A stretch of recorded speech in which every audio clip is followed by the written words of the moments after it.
それでは次は大津明さんをご紹介いたします。ボイストレーニングを兼ねて始めたカンツォーネも9年目となりました。グリークラブで歌った高校大学時代、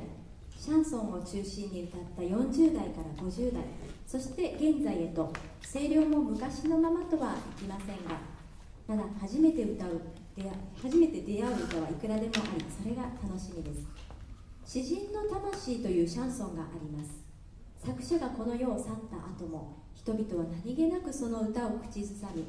悲しみを和らげたり、少しは幸せそうな未来を想像させたり、年老いた者を元気づけたり、子供を寝かしつけたりします。人々は誰が作った歌かなどまるで気にせずに、その歌はこれからもずっと街角を流れていくだろうといった内容です。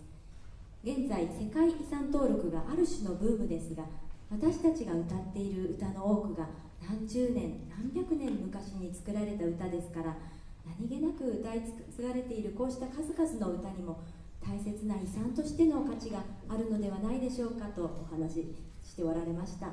本当にそうですね。先人がこれだけの素敵な歌を残してくれたことに感謝の気持ちを忘れず、私たちも数多くの歌を次の世代に歌い継いでいけたらと思います。それでは大津明さんに歌っていただきます。この胸のときめきを。